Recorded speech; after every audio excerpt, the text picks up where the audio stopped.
monsters that are affecting our children's everyday life within our local communities would never even stand a single day's chance on a prison yard with normal inmates.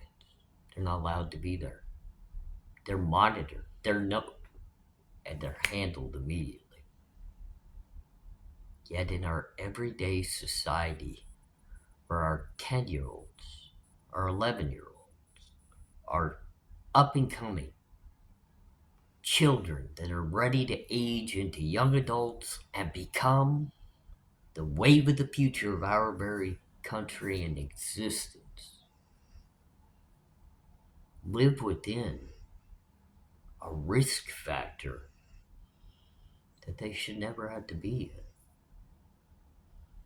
I'm ARHayes. This is Convict's Thoughts. And this is one of the hardest conversations you ever have to have because it affects so many. Ask Lily Peters. Ask Audrii Cunninghan. Ask Summer Wells. Oh, you know what? You can't. They're not with us. Summer Wells may still be breathing and around, but we have no idea where she even is or why she disappeared in the first place. But the sad thing about it all is Lily Peters can only send heartfelt warmth and messages from above. And now, Audrii Cunninghan, 11 years old, is sitting next to her doing the very same. And why? Why is that happening? What is going on? And so many want to reflect directly at the actual parents of these young individuals and lay the majority of the blame into their hands. But at the end of the day, even though maybe it was a struggle for them to heart and soul watch their child every single second of every single day, you can't lay all the blame into their hands, even though they themselves right now, most likely within themselves, just like the mother of Lily Peters, who I am learning more and more about on a daily basis, takes this to heart. She is literally depressed and flattened by the entire loss of her daughter Lily. But it's not just them as a parent that is the root of this issue. We as a society, we as a community of people are at fault as well.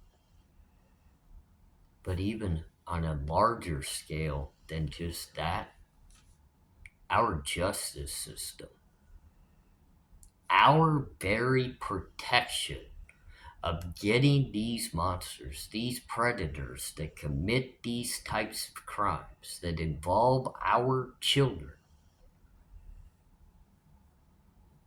are just getting slaps on the hand and put back out into society as if they've changed and their mindset is different and that they will not do this again. When are we going to learn the lesson? When are we going to learn that the laws need to be evaluated and the sentencing guidelines for these violent sexual predator style crimes, especially those that involve young children, need to be corrected and changed?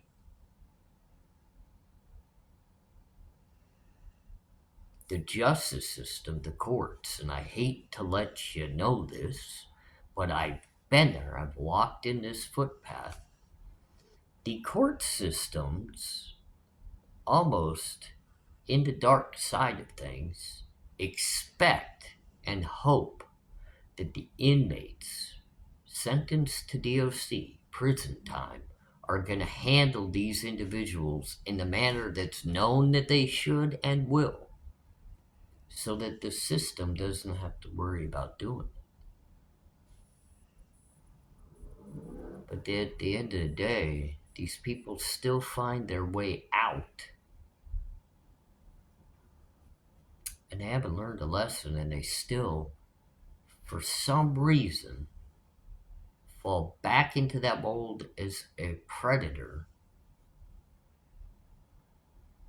and do things that just repulse all of us in our thoughts,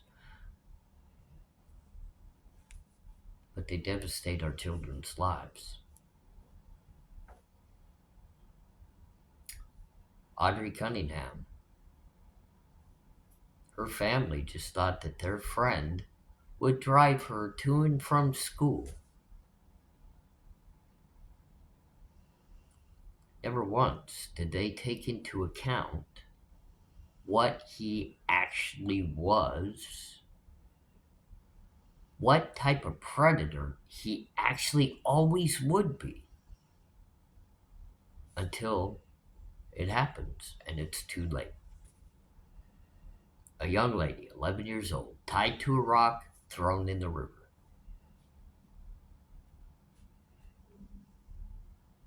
The examiner's notes come back that she has a blunt trauma to the head, and obviously it was a violent ending to this young lady's life. Now, the Lily Peters case is a little bit different of a scenario, considering it's another young teenager, a family teenager, that committed the crime. But where was the actual visualization by the people surrounding the community that could see what was going on? I mean, there had to be telltale signs that were just overlooked. It's even said that there was a threat made that this young man wanted to do to Lily what he did for a long time. But even more so than that, I mean, you have to wipe that clean, and you have to look at what the young man's upbringing entailed.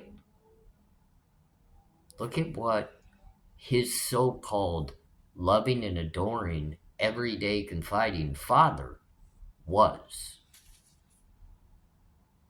Pedophile. A threat to society. At the end of the day, the court system allowed to only serve less than one handful of fingers worth of time in the penitentiary for the disgusting acts that he had as his crime. You don't feel like that transitioned a little bit into a young man as a son that grew up in a situation surrounded by people that were not only criminal minds, but two men, not just the father, but the new boyfriend to his mother, who had the same sadistic, sickening thoughts to post within a social media platform, such degrading comments towards women. We have to catch these things, ladies and gentlemen. We need to figure this out. If we don't figure these things out, the losses of Lily Peters mean less and less to the actual community and society, even though it will always be heart-wrenching to the family. It'll mean less and less to society. The Audrii Cunninghams just become another statistic in another day of another child lost, another child that endured the pain prior to losing their life, all because of a mentally ill predator that's allowed to walk amongst us. We all want to focus in on the parents of these kids and say, why didn't you? Why didn't you pay more attention? Why didn't you have stricter rules of when your daughter had to be home at night? Why didn't you ensure that your child did ride the bike up the street but only did so in the front yard? Well, my question is, why as a society are we okay ignoring the issues of the predators and the risks that are being put into the everyday lives of our children and resolve that issue before we start laying the blame on the devastated families like Lily Peters' mother, who just wanted her daughter to be able to play and ride her bike up and down the street with another family member and be okay and be safe.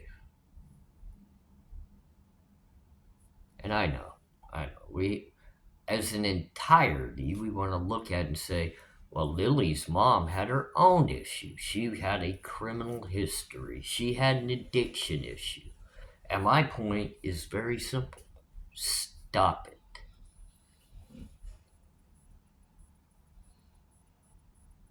We fail people that need help. I can look at my past, and there was many opportunities for individuals to step in and change my path by holding me accountable for the decisions I was making, which at the end of the day could have saved many others a lot of pain. But it was just a little bit of attention was needed to possibly divert a lot of action. So when we look at somebody like Lily Peters' mother, who, yes, has issues in life, we're not all perfect. Some of us succumb to an addiction issue, whether it be drinking or maybe more so narcotic. Some of us have addictions to other things in life. But those who successfully overcome it do so because someone reaches out and guides them into a helping situation that builds a trust factor, helping them step out of the darkness and the depression and want to do better in life. That's what happened to me. I had a beautiful girl step into my life that saw better within me than what I was presenting to others. And she made it quite clear that she expected me to be that better individual. But she was going to support me in the transition to get there, knowledgeably knowing that being in the darkness, being in the depressive mold, being within the mental issues I was going through, I was going to need that support.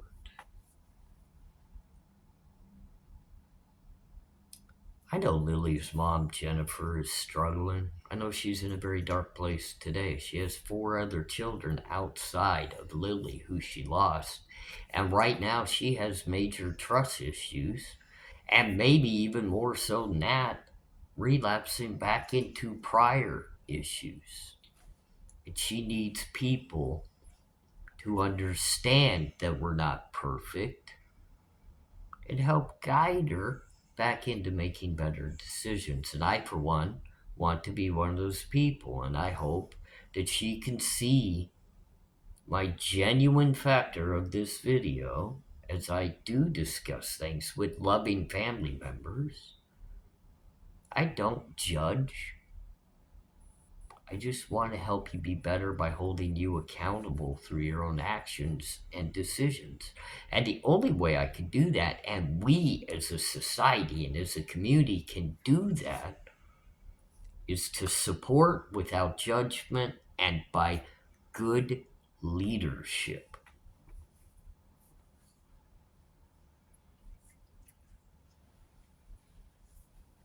But we as a whole need to figure this problem out with our children and their safety quickly.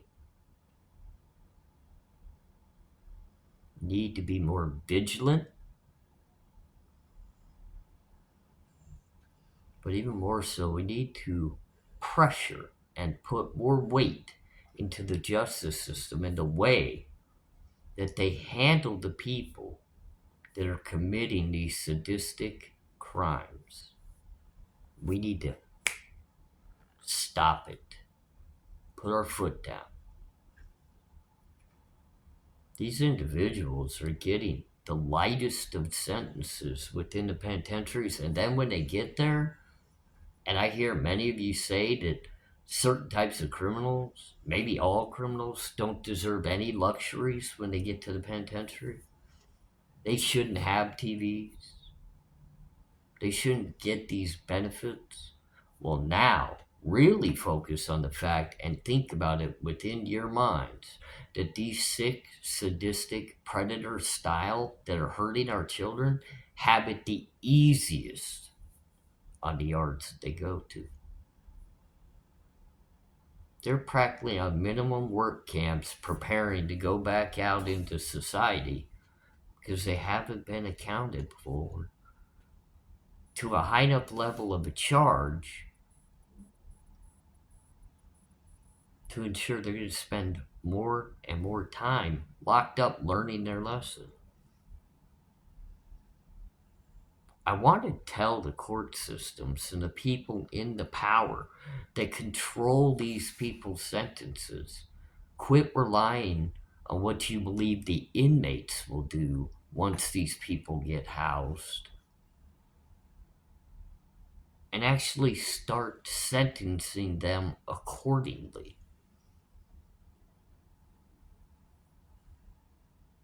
And that's not just me making that statement or request. I have a gut feeling Lily Peters is asking that very same thing. I have a feeling if you sat down with Audrii Cunninghan right here, right now, she would tell you the same thing. And there's so many. And it's constant, it's every day. And it hurts to even think about because I personally, myself, love to see the success stories come from our young children far more than I want to read the obituaries or the horrific end of the day descriptions of the crimes and the pain and the torturing they had to endure. I'm sick of it. Sick of it.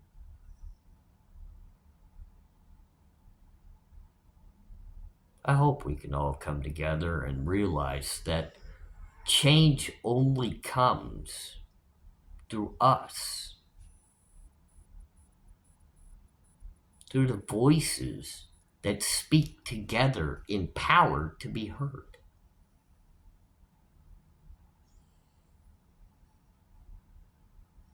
We all deserve to be heard. But our children,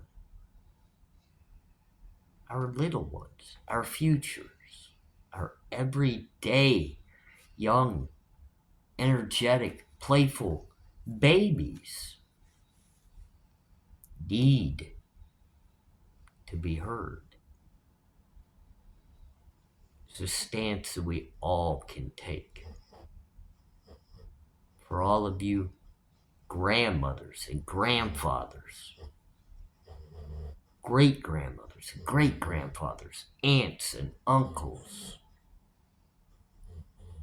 moms and dads, and even brothers and sisters.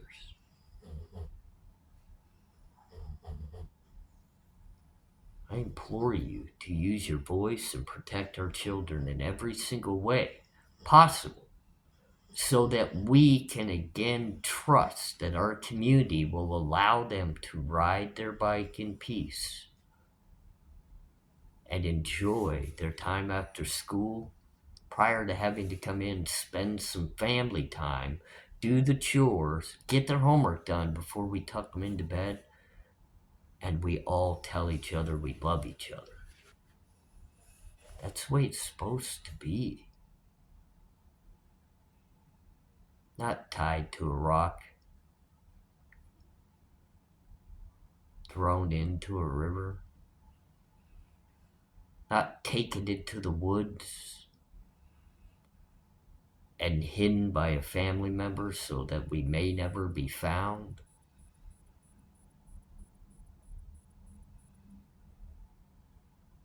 We shouldn't have to be worried about Amber Alerts, searches, draining of rivers, searching of the woods. We should be worried about whether our children made the honor roll, whether they made it to basketball or baseball practice after school, whether we get to see them at their first prom dance, walk them down the aisle when they have their own wedding to the one that they love and are going to spend the rest of their life with, and be the next wave of parents and possible grandparents moving into the future. But it all starts now, right here, today, with our own eyes and ears. And even more so, we have to raise our voices and be heard that things need to change. And they need to change now. I'm ARHayes. Thank you for joining me. This has been a Convict's Thoughts. What a terrible discussion to have, but I thank you for joining. And we'll talk again very soon as Lily Peters, Audrii Cunninghan, Summer Wells, and so many more need to be heard. Have a great night.